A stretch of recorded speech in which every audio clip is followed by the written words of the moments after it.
Póngalo en agenda. En México está ocurriendo una verdadera guerra mediática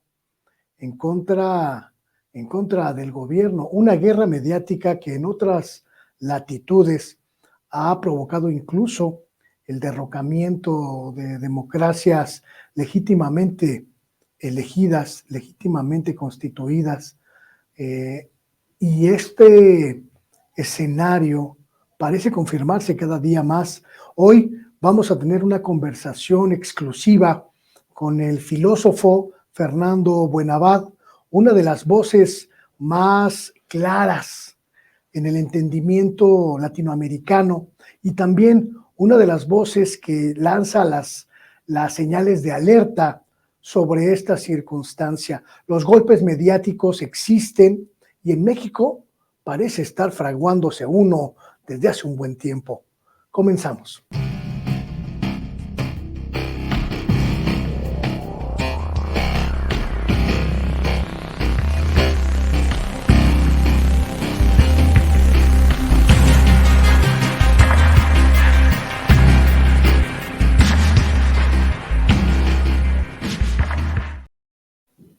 Muy buenas tardes, bienvenida, bienvenido, gracias por estar aquí en Sin Censura Televisión. Está usted en agenda y yo le agradezco muchísimo que, como todos los días, de lunes a viernes a las 6 de la tarde, pues me acompañe en este espacio para dialogar, para discutir, para tratar de entender lo que ocurre en nuestro país y en nuestro continente, en nuestro mundo. Gracias porque viene aquí a asomarse y también a dejarnos su opinión en los diferentes espacios donde tenemos pues posibilidad de que usted nos comparta su punto de vista, tanto en la plataforma que usted ya se conoce muy bien, sincensuratv.com, que está a su disposición, pero también en las plataformas de YouTube, desde las cuales transmitimos este programa y todos los demás que componen la barra de opinión, la barra de periodismo de Sin Censura Televisión. Le doy mucho las gracias por preferirnos y por estar aquí. Y hoy vamos a hablar de un asunto que pues ha estado en la órbita durante mucho tiempo de la discusión, el papel de los medios. Durante las últimas semanas hemos atestiguado cómo los medios de comunicación prácticamente se han convertido en un instrumento de golpeteo político, que ya lo eran. Todo el sexenio prácticamente llevamos discutiendo cómo los medios de comunicación se han erigido en una de las más importantes estructuras que busca acotar, que busca arrodillar, digámoslo abiertamente, al gobierno del presidente López Obrador. Y esta circunstancia no solo no es nueva, sino que tampoco es privativa de nuestro país. En América Latina hemos visto durante las últimas décadas muchísimos intentos de este poder mediático, de estos poderes mediáticos que pues prácticamente constituyen uno de los elementos de los poderes fácticos, de intentar dominar no solo la agenda de la discusión, sino las políticas públicas y las decisiones de poder. México ha vivido en los últimos años pues una presión, digámoslo así, completamente sin precedentes de los medios de comunicación. Como les quitaron el chayote, como les quitaron absolutamente todas las fuentes de financiamiento que durante muchos años constituyeron pues el principal soporte económico de los medios, estos reaccionaron de manera inusitada, confrontando directamente al poder presidencial, como nunca en la historia de los medios mexicanos había ocurrido, al menos en la historia moderna. Desde los años 30 del siglo pasado hasta 2018, la prensa mexicana fue mayoritariamente sumisa al poder presidencial, mayoritariamente abyecta de las decisiones políticas del poder presidencial, y solo con la llegada de López Obrador, al poder, se rompió esa tradición, se rompió ese núcleo. Por eso tenemos que entender muy bien lo que está ocurriendo y analizarlo, mire usted, al calor de los acontecimientos más recientes.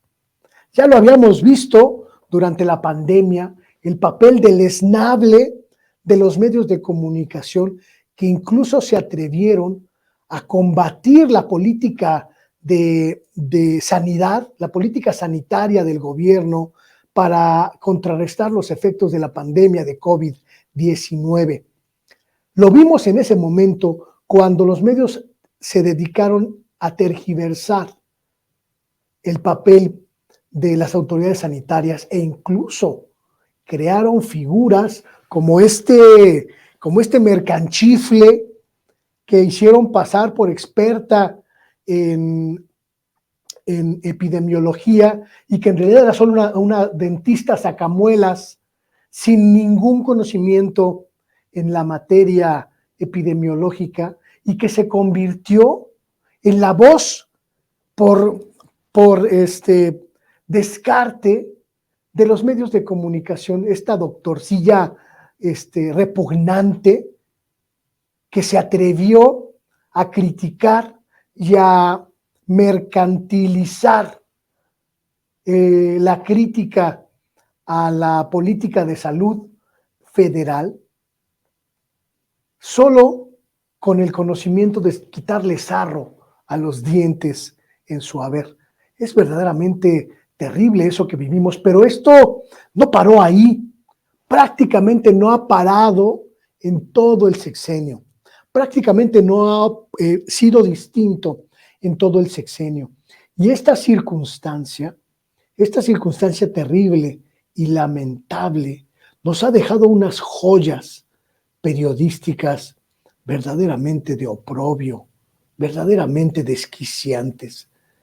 Periodistas que mienten, periodistas que tergiversan, periodistas que manipulan la información, periodistas que abiertamente están constituidos en un poder que busca destruir a el gobierno legítimamente electo de López Obrador. Ocurrió en Brasil durante la primera presidencia de Luis Ignacio Lula da Silva, a quien prácticamente metieron a la cárcel con acusaciones mediáticas de corrupción. Ocurrió después en el gobierno de Dilma Rousseff, donde pues los medios de comunicación más importantes de Brasil prácticamente se constituyeron en el brazo armado de los grupos fácticos que terminaron por derrocar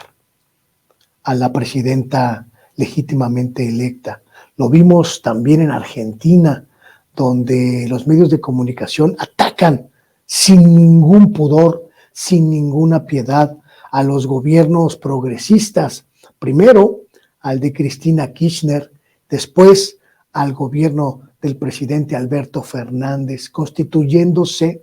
en el polo más importante de combate a los grupos progresistas. Lo vimos en Perú,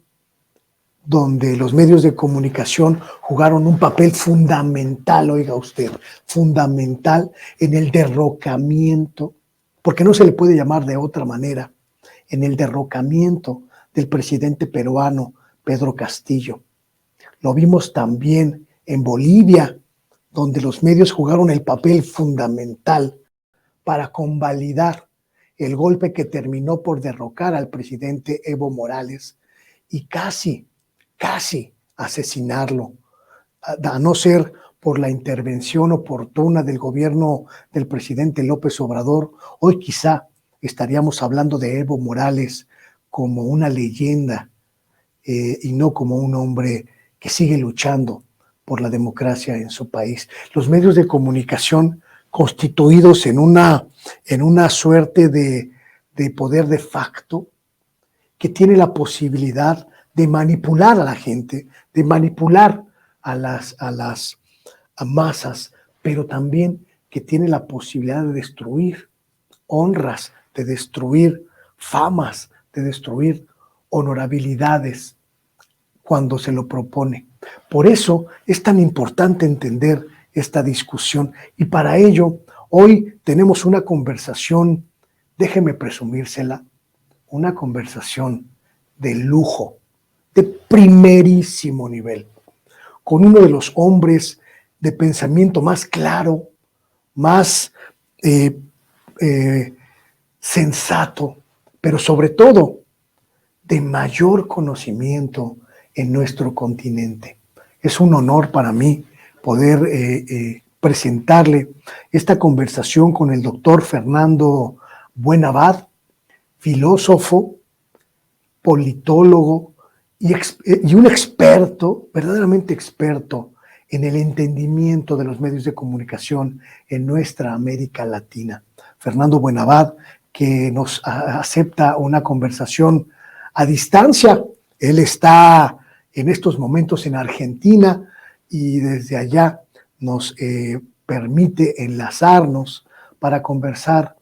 sobre esta dinámica. Vamos a un pequeño corte y volvemos con la conversación.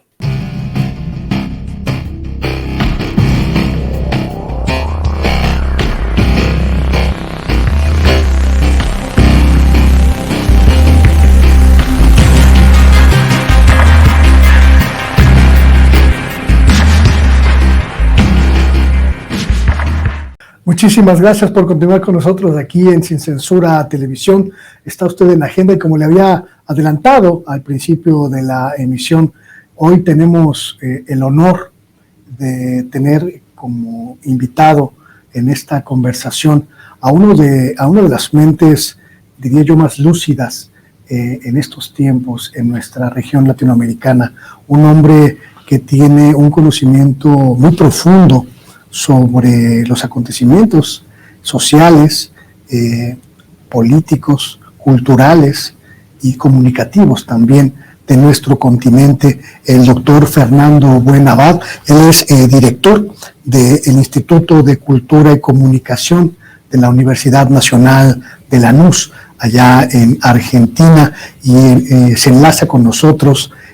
para esta conversación. Muy buenas tardes, doctor Buenabad. Muy buenas tardes, un saludo grande, siempre agradecido por la hospitalidad y por la confianza y gracias por la oportunidad de saludar a toda la audiencia.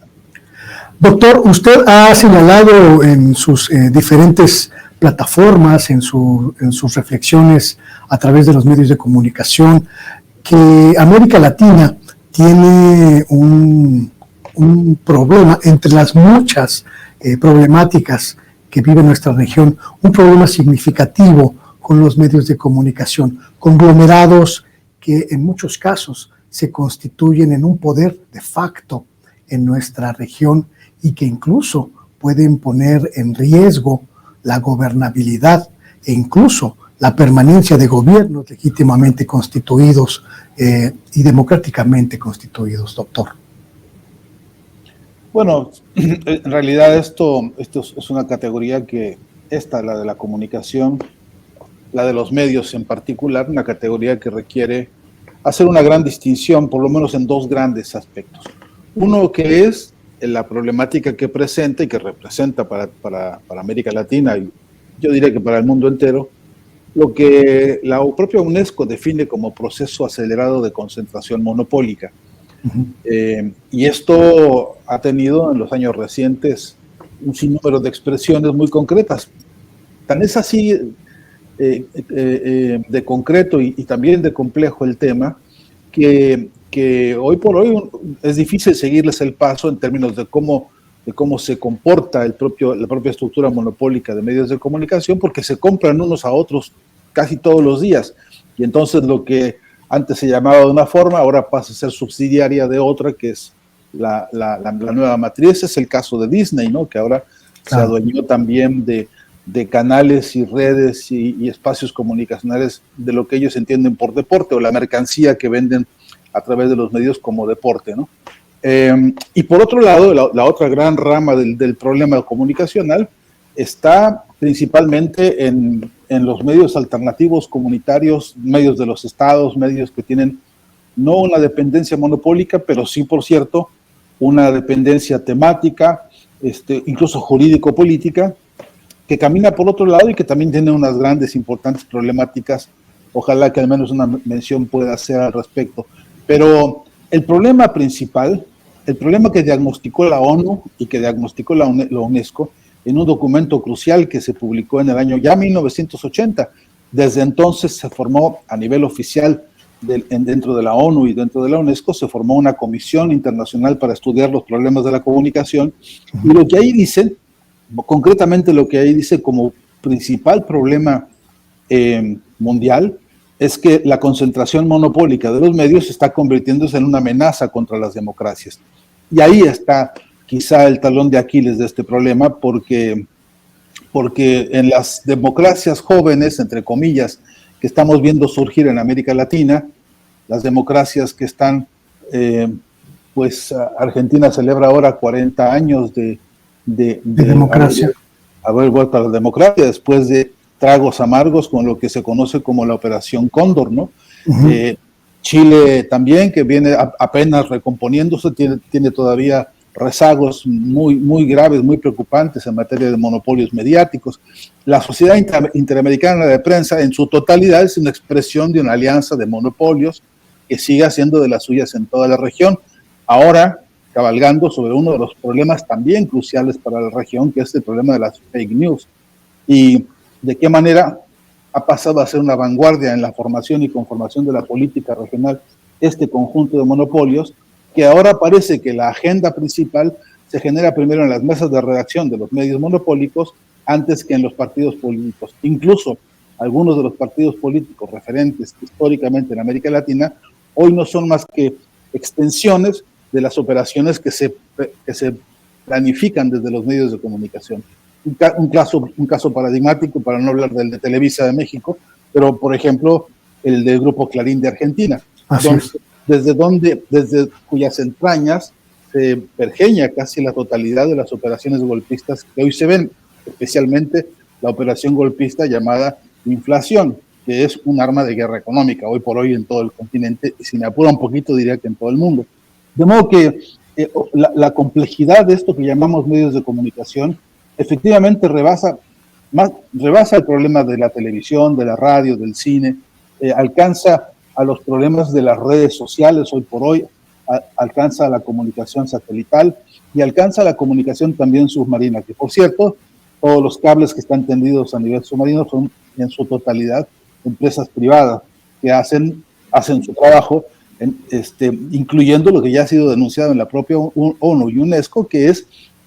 la recolección ilegal de datos para lo que hoy se conoce como el Big Data, que es, ni duda cabe, otro de los nuevos problemas en el escenario comunicacional del mundo, porque para lo que ha servido es para un sistema de espionaje de nuevo género, ante el cual estamos parados con una incapacidad jurídico-política de intervenir y virtualmente sin defensa, ¿no? Ese panorama complejo,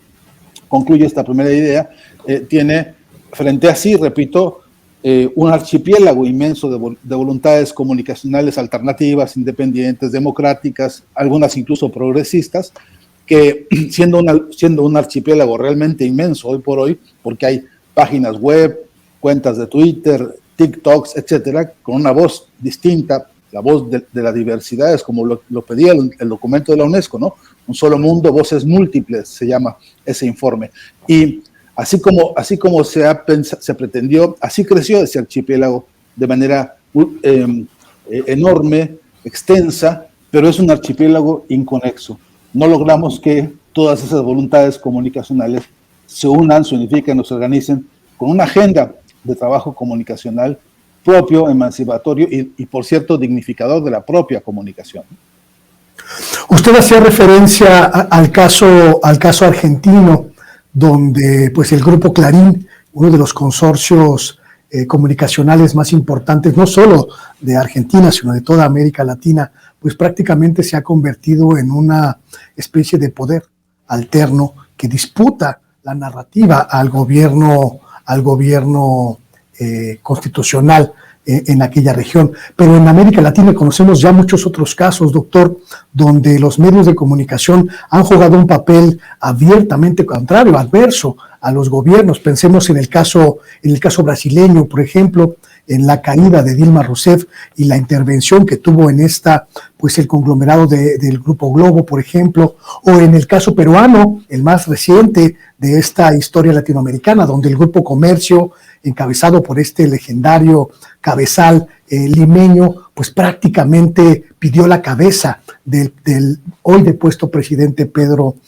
Castillo. Y en el caso mexicano, pues tenemos prácticamente 5 años desde que tomó posesión López Obrador, viendo la acción de un conglomerado de medios que buscan pues prácticamente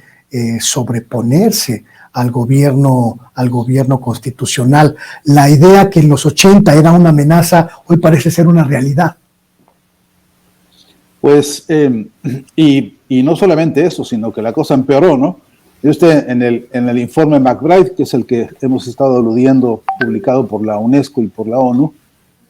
ahí decían, ya se escandalizaban los miembros de la Comisión de Estudios sobre los Problemas de la Comunicación, donde estuvo Gabriel García Márquez, Marshall McLuhan y otra larga lista de teóricos e intelectuales muy destacados de todo el mundo. Ya ellos ahí advertían que se veía que el desarrollo monopólico iba a producir un efecto que además se convertiría en una condición de tipo cultural, ideológico-cultural, en la que los pueblos serían convencidos además de que el sometimiento de su conciencia, de su información, de sus conductas, en realidad había que agradecerlo, que esta andanada de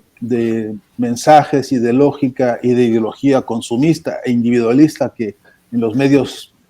se maneja al unísono como una bandera única, que eso además de agradecerlo, tendríamos que nosotros aprender a valorarlo como que ellos siempre han tenido la razón de manejar así los medios de comunicación, incluso aceptando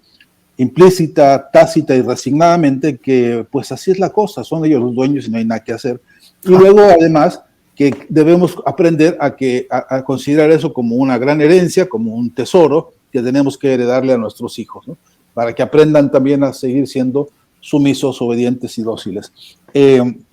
Esto que parecería una exageración, después podríamos aterrizarlo en un montón de ejemplos que son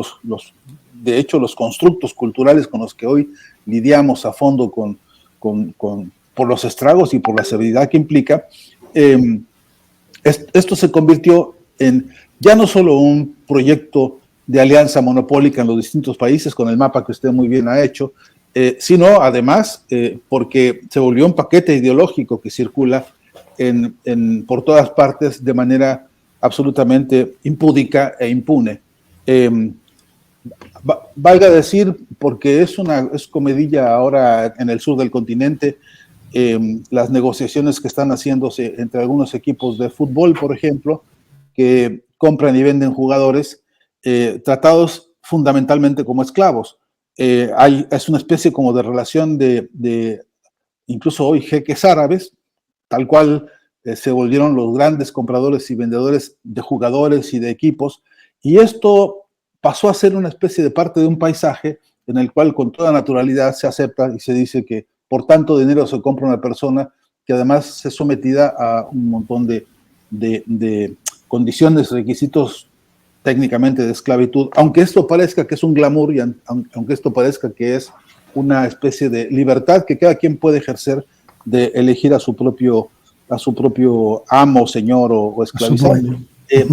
Esto a muchas personas les resulta como escandaloso, como demasiado conspirativo, pero cuando uno analiza que no solo en el campo de esa actividad como la llamada deportiva, que yo me niego todavía a aceptarla como deporte, pero bueno, que así se le llama, hay otro conjunto enorme de ejercicios en los cuales esta misma lógica pesa y decide y determina cientos de miles de conductas en todo el continente. Esto incluye gerentes, subgerentes, empleados, esto incluye en fin, trabajadores de diversas índoles que están sometidos a esta misma lógica del intercambio, de la venta o del préstamo sobre la base de la decisión, no de ellos, no de un sistema, digamos, democrático de decisiones laborales donde debería haber otro tipo de prestaciones, sino a partir del antojo de unos dirigentes. Esta mecánica que se volvió, repito, cultural en la comunicación y que está avalada y acompañada por las estructuras mediáticas, después tiene otros ribetes en los que yo creo que hay que poner particular atención, sobre todo entendiendo el escenario político de América Latina hoy. Por ejemplo, la marca Netflix, que produce en plataformas ahora un conjunto de series televisivas e incluso películas, tiene, por ejemplo, un eje difícil y duro que se está hoy discutiendo en algunos espacios de investigación por el contenido de antipolítica que maneja su discurso. En esa serie es sistemático el poner en duda, en poner en desconfianza, en poner en términos de inutilidad incluso a todo valor que signifique la confianza en los otros, la confianza en la organización social, la confianza en los estados, en los gobiernos, en las autoridades, en la casi totalidad de las series, por lo menos las que tenemos nosotros hasta ahora estudiadas. Resulta que siempre el resultado es que todo se resuelve desde el punto de vista individual. Si uno tiene más o menos un poquito de suerte y más o menos un poco de dinero, puede que llegue a zafar de los problemas que se le, incluso los cotidianos. Y si esa es la moraleja en una serie y en otra y en otra y en otra, el resultado que uno puede ver en términos de la construcción de lo que llamamos el sentido común representa un problema muy serio para la educación pública del continente, porque mientras estamos requiriendo, en términos de realidad concreta, social e histórica, países como los nuestros, que la inmensa mayoría son hijos y obra de una revolución de independencias, ¿no?, que han avanzado en los siglos recientes en la búsqueda de sus propias identidades, de sus propias formas de organización, de su, digamos, soberanía, pues frente a esos valores, estos otros que se transitan y se discursan a través de estos aparatos de comunicación, como el caso de Netflix, que no es el único, entonces el resultado es que hay una contraposición severa entre el contenido de un proyecto de organización social colectiva, participativa y democrática y la forma de solucionar la vida como la presentan ellos en cada uno de los paquetes semióticos que ellos diseñan en manos también de sus propios laboratorios de diseño de sentido común, que los tienen, que los pagan, que los financian con no poco dinero para que justamente después cristalice en estos modelos comunicacionales. Y entonces la otra pregunta es, ¿la ciudadanía cómo se defiende de esto? Porque estoy obligado a la pregunta, en tanto que yo trabajo en un instituto de investigación en comunicación y cultura, la pregunta es entonces, ¿cómo nos defendemos? Una de las respuestas que ha sido también importante en la región a propósito de estas disputas ha sido el desarrollo de leyes de medios, ¿no? Tenemos ahora en América Latina al menos 5 o 6 proyectos muy interesantes a propósito de la participación de los aparatos jurídicos, de las propias constituciones políticas de los países para normar, no para prohibir, no para limitar la libertad de la expresión, sino para ponerla al servicio de la expresión del conjunto, de la mayoría, de las diversidades y de la participación igualitaria, no solamente para tener igualdad de oportunidades, sino para tener igualdad de condiciones en la comunicación. Entonces, estas leyes, todas ellas perseguidas, todas ellas arrinconadas, todas ellas encarpetadas, dicen en Argentina, cajoneadas, ¿no?, guardadas en el cajón. Todas estas leyes son experiencias muy valiosas que no han podido florecer como un brazo jurídico político importante para que tengamos eso, igualdad de oportunidades e igualdad de condiciones. Pero, y por último, tendríamos otro de los grandes problemas de la comunicación en este continente, que es la dependencia tecnológica. Me parece que esta es una reflexión que tiene que agudizarse, ojalá algún día haya oportunidad y tiempo, pero nosotros no fabricamos un solo tornillo de las herramientas con que nos comunicamos en todo el continente. Nosotros gastamos en materia de tecnología para la comunicación fortunas. Yo no sé cómo podíamos llenar con ceros todas estas habitaciones para saber la suma anual de gasto en tecnología para la comunicación, que además es una tecnología que nace obsoleta, porque la obsolescencia está planificada para que dentro de 3 meses ande usted a buscar el cablecito que se le perdió, a ver si alguien lo tiene y alguien lo vende, porque lo que ya está en el mercado son los nuevos equipos con las nuevas prestaciones, etcétera. Entonces, no hay dinero que alcance, no hay proyecto de política comunicacional que pueda satisfacer a los pueblos en la medida en que estamos silenciados porque, o estamos limitados, mejor dicho, porque la dependencia económica y la dependencia tecnológica es brutal. Y, por cierto, no tenemos proyectos latinoamericanos en los cuales se haya podido, por ejemplo, fundar una institución latinoamericana para el desarrollo de tecnología de la comunicación que sea soberana, que sea autónoma. No tenemos sistemas de financiamientos latinoamericanos con un banco, por ejemplo, para la tecnología de la comunicación que nos permitiera tener acceso, por ejemplo, a un satélite hoy que nos permitiera haber construido nuestro propio Internet, como se habló muchas veces en algunos encuentros, la Internet de los pueblos, la Internet para la democracia, la Internet que no sea ni tan costosa, ni tan de espionaje, ni tan peligrosa políticamente, ¿no? Entonces, todo este paisaje, cuando uno dice los problemas de la comunicación, es una agenda compleja, es una agenda profunda. Después, cuando uno entra al campo de ver números, cuando entra a los aspectos cuantitativos del problema y se da cuenta de la inmensa cantidad de poblaciones en este continente que no tiene acceso a Internet, que no tiene luz siquiera, que no conoce un teléfono celular con las mínimas prestaciones, cuando toda vez que uno trata de ver a cuántas aulas de este continente no llega un equipo básico de tecnología de la comunicación o de la información para que los estudiantes puedan en igualdad de condiciones hacer consultas, hacer trabajos, hacer comunicaciones como esta que tenemos ahora nosotros, y veríamos un escenario de gran desigualdad también comunicacional, tecnológica y especialmente semiótica o semántica o de contenido. Hacía usted referencia hace unos minutos a este proceso de monopolización acelerada de los medios de comunicación, de ciertos ámbitos de los medios de comunicación. Y en el caso mexicano, solo para plantearlo como un ejemplo, lo que vemos también es ya no solo que esta monopolización abarca el ámbito mediático, el ámbito del ecosistema mediático tradicional, el ámbito de los medios de comunicación tradicionales, sino que trasciende, doctor, a otras esferas, la esfera educativa, con el control de incluso las políticas públicas en materia cultural, en materia educativa, el control de la industria editorial, la industria de los libros, el control incluso de los ámbitos académicos en las universidades, tanto públicas y privadas, donde este monopolio de las ideas, este monopolio de la visión del mundo de manera única, pues ha penetrado y ha logrado ocupar los espacios de decisión, poniendo en riesgo no solo, doctor, la cuestión de la libertad de expresión, sino sobre todo la pluralidad de las ideas. Y me pregunto si en el resto del continente ocurre un fenómeno parecido y qué pasaría en caso de que esto pues se llegara a convertir en un asunto común. Pues usted lo ha dicho, es un problema continental, ¿no? Y lo tenemos en casa todos. Por ejemplo, mire, un ejemplo crudo, duro de todo esto es que no hay gobierno que haya tenido hasta hoy una política medianamente consolidada y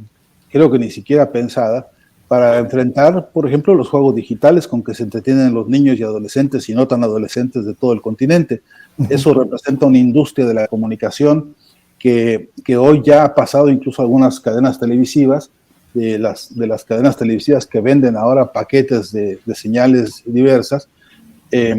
y tenemos ahora que se volvió una especie de reality show, exhibir cómo juegan los muchachos con los juegos digitales, uno en Madrid, el otro en Alemania, el otro allá en China, y cómo estos juegos ahora llenan los tiempos en la casa de uno, y los primos, los vecinos, los sobrinos, los amigos, todos, no saben qué hacer, no saben ni siquiera, algunos de ellos ni siquiera entienden los contenidos a qué se juega, cuanto que el porcentaje mayor de contenidos audiovisuales radica en actos de violencia. Hay una cantidad impresionante de juegos que consiste en volarle la cabeza a un tipo a partir de a ver quién va más armado, y a ver quién tiene, no sé, más municiones, etcétera. Y resulta que lo divertido ahí es que vuele la cabeza de un tipo, etcétera. No caigo yo en la simpleza de decir que porque ya todo el mundo juega, o una inmensa cantidad de muchachos juega con esto en su casa, en su habitación, encerrado horas y horas, por eso se va a convertir en una amenaza para la integridad social. Pero lo que es cierto es que es un problema muy serio, que la propia Agencia Noruega de Investigación sobre los problemas de la guerra en el mundo ha planteado esto como un espacio en el cual hay una especie de reconciliación lúdica con el fenómeno bélico, y tiene un cobijo en la casa de cada uno de nosotros, tiene un cobijo ahí en donde hay un muchacho que está sentado, repito, horas frente a una pantalla que puede ser computadora, que puede ser televisor, que puede ser su teléfono, y queda absorto. Son horas y horas de vida, de juventud, de participación, incluso de otra forma de comunicación más endógena, más tribal, más de grupos pequeños, pero que constituyen gastos enormes a nivel internacional. Son grandes industrias. Más o menos catalogan los compañeros de CIPRI, catalogan 1.700 juegos distintos hoy funcionando en todo el planeta, y a veces jugándose en simultáneo. Los mismos jugadores participando en 3 juegos distintos a través de la tecnología. Entonces, yo tengo encuentros permanentes con profesores de escuelas secundarias o de escuelas preparatorias para hablar de estos temas, y no salen de su campo de desesperación los profesores cuando no saben qué decir o qué hacer por la distracción que representa esto. La impotencia de padres y madres de familia en todos lados ante esta incapacidad de poder tener una respuesta de salud pública, una respuesta lo digo porque es un problema de salud pública que incluye la salud psicológica, que incluye la planificación de los tiempos, que implica problemas económicos, problemas políticos, ideológicos y culturales. La complejidad que tiene esto, no conocemos programas gubernamentales dispuestos a atender. Sí que hay iniciativas, desde luego no quiero entrar a una actitud grosera de indiferencia total con las iniciativas que existen, pero hay que decir que por magníficas que son esas iniciativas, lamentablemente todavía hoy son insuficientes. Hasta que no llegue esto a ser una política de Estado, que se habilite con instrumental jurídico, político, y además que se instrumente como un objeto de estudio en serio en las universidades. Es una plaga esto que está pasando, y no se estudia igual que se estudia, por ejemplo, el COVID, ¿no? Y que es tan dañino uno como el otro, en términos de los resultados, en términos de los costos, en términos de la proyección histórica que eso tiene. Y no tenemos, repito, un dispositivo de los pueblos en esta América Latina que usted desde el principio invoca, con sus problemas de comunicación. Pues no tenemos entre comillas, UNESCO de los pueblos, que tenga un dispositivo de ocupación y preocupación por este complejo escenario temático, donde el recorrido es muy preocupante, incluso para el mundo de las artes, ¿no? Quería no dejar pasar la oportunidad que usted me ofrece ahora de comentarlo, pero es que incluso en el mundo de los artistas, el proceso de neoliberalización de la actividad artística, cuando los artistas ahora pasaron a ser también empresarios y pasaron a ser ahora también subordinados a la lógica y al gusto del mercado. Para poder sobrevivir hay que pintar el cuadro que decora la casa de los ricos, que le compran. Los sistemas de distribución, por ejemplo, en las galerías de arte hoy se volvió como una especie de élite donde la competencia dejó de ser la competencia en el sentido de la vanguardia creativa, del ingenio y de la inventiva que propone en las formas y en las emociones, experiencias nuevas, experiencias liberadoras en el arte. Ahora pasó a ser una competencia de mercado, y eso también, las propias experiencias y escenarios de la UNESCO, cuando hacen el informe anual sobre la cultura en el mundo, dan cuenta hoy de un modelo de industrialización de la cultura, de comercialización de la cultura, que se apartó de una vez y para siempre, según parece, de la historia de la formación humanística de las personas, de la urgencia de tener una perspectiva humanística dentro de la cual, intocable porque es propio del desarrollo social, colectivo y eso, soberano, incluir a las artes y a las artesanías, por cierto, y a todas las formas de creatividad de vanguardia y de avanzada que fueron siempre baluarte, repito, de la formación humanística. Hoy eso ha quedado eclipsado a cambio de la lógica del mercado y las herramientas de comunicación se volvieron bastiones de propagación ideológica de estos principios mercantiles, ¿no? Doctor, ¿qué nos queda como sociedad? ¿Qué nos queda ante este escenario donde prácticamente todos los ámbitos de la comunicación y la cultura están supeditados a las lógicas no solo del mercado, sino de un pequeño sector que controla este mercado? ¿Vendrá la época del surgimiento de las guerrillas comunicacionales, por ejemplo, o lo que usted mencionaba, esta especie de proliferación de archipiélagos de libertad informativa y libertad comunicativa que, aunque inconexos, ya están formando parte de la discusión en nuestras latitudes? Pues yo creo que esta es una agenda dura de lo que a mí me encanta ese concepto de la revolución de la conciencia, ¿no? Esto que está proponiendo el presidente López Obrador y que se propone como una necesidad también en toda América Latina. Una parte de esa revolución de la conciencia tiene que ser la conciencia de nuestras deficiencias. Miren, yo creo que el problema de la comunicación es quizá nuestra mayor debilidad política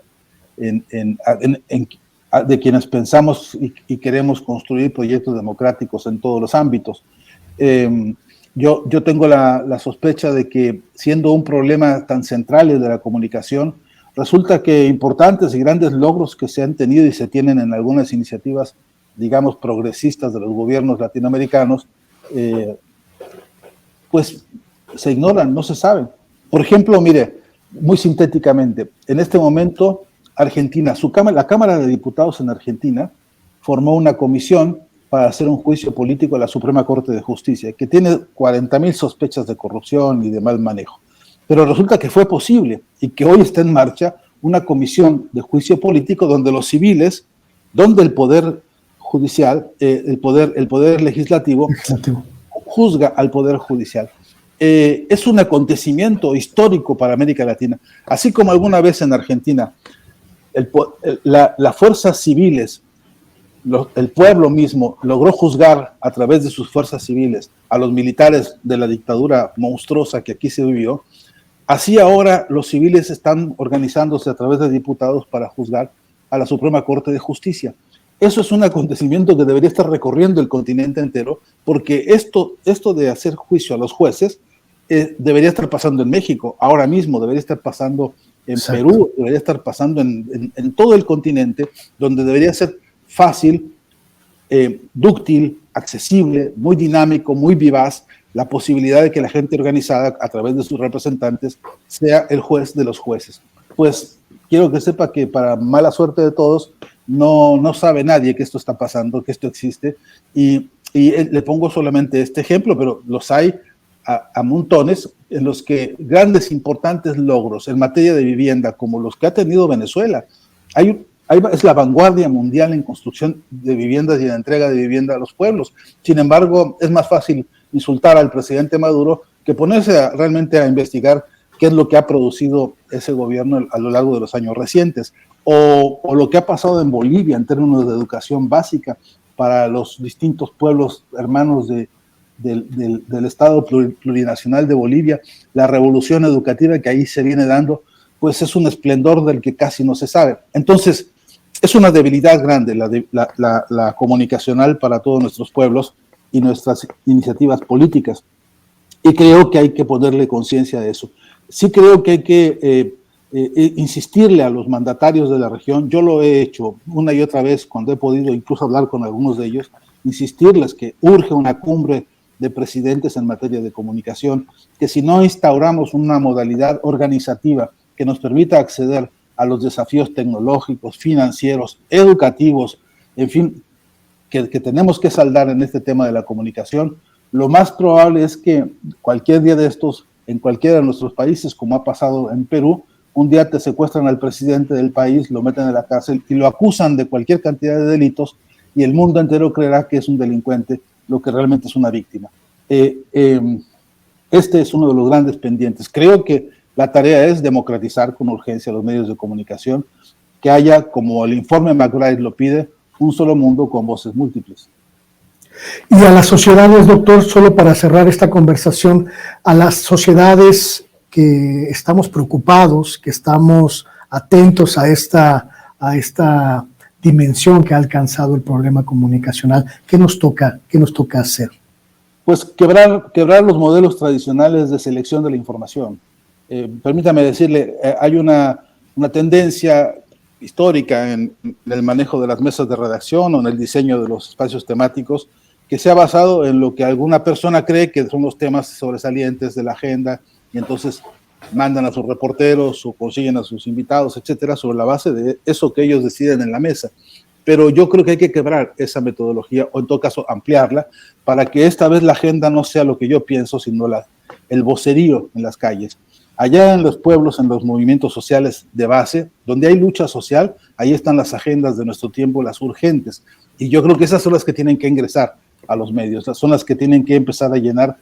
todos los espacios, no con intermediarios que vayan y pongan un micrófono para después hacer un resumen que tergiversa lo dicho, sino para que directamente los representantes, incluso los comunicadores que ya existen en la base de esos movimientos y esas luchas, sean los voceros que nos ayuden a entender la historia, el desarrollo y los alcances de cada una de esas luchas, porque de lo contrario no entenderemos por qué se mueve como se mueve la historia del continente, y luego no sabremos ser solidarios, que es una de las grandes e importantes premisas de nuestra especie, ¿no? Y eso es una condición del humanismo nuevo, ¿no? Del humanismo de nuevo género, recuperar la solidaridad y la fraternidad. Doctor Fernando Buenabad, le quiero agradecer esta oportunidad de haber platicado con usted y además de darnos pues esta agenda de pendientes y también esta agenda de tareas que tenemos que analizar en la sociedad y en el caso mexicano con urgencia más que apremiante, y le quiero manifestar públicamente mi respeto y mi absoluta y total admiración. Gracias por este tiempo. El agradecido soy yo y desde luego cuenten conmigo toda vez que sea posible. No se van a librar de mí tan fácilmente, así que un gran abrazo desde acá, desde el sur del continente, y agradecido siempre. Muy buenas tardes, hasta pronto. Esta reflexión que hace el maestro, el doctor, el líder ideólogo de América Latina, el líder progresista, el ideólogo progresista de nuestra América Latina, sobre el papel de los medios de comunicación, pero también sobre el papel de las sociedades para enfrentar a esos medios de comunicación, me parece fundamental, porque es una idea que está ahí latiendo. Tenemos que crear nuestros propios polos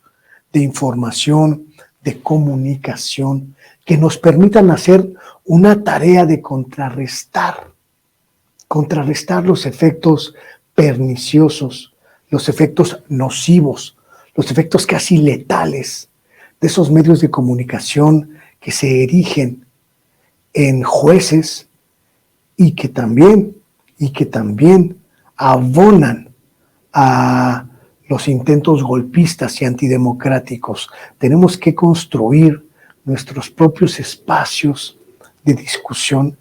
y expulsar de ellos a las voces que intentan acotar el diálogo, restringir la pluralidad, desaparecer la diversidad de voces y de ideas. Este llamado del doctor Buenabad a que tomemos conciencia de nuestro papel y de nuestro gran riesgo como sociedad, si seguimos indolentes, si seguimos inamovibles ante lo que están haciendo los medios de comunicación tradicionales, los grandes conglomerados de comunicación en nuestro continente y en nuestro país, pues nos permite también pensar que ha llegado el momento de tomar este asunto en nuestras manos.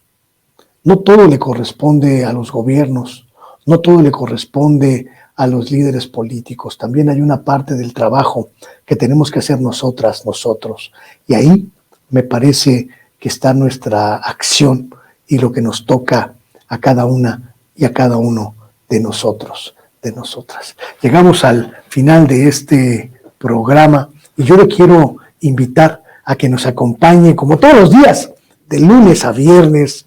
en Sin Censura Televisión, en este espacio que le pide ponerlo en agenda entre sus actividades del día. Le dejo con la programación de Sin Censura. Ahorita viene cargadita la agenda de Sin Censura Televisión. A las 9 de la noche no se vaya a perder a Vicente Serrano, o es a las 10, ya ni sé. A las 9, efectivamente, mire, le estoy preguntando porque de repente se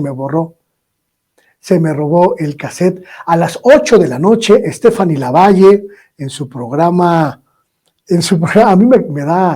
da un poco de simpatía su programa, el título, Su pinche madre, me encanta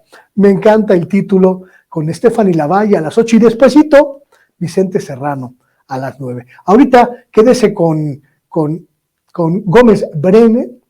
que viene a platicar con usted en un diálogo sin censura. Así que ya lo sabe, cargadita la programación para que usted la disfrute, opine y participe. Yo lo espero aquí, como siempre, de lunes a viernes a las 6 de la tarde. Buenos días, buenas tardes, buenas noches. Hasta luego.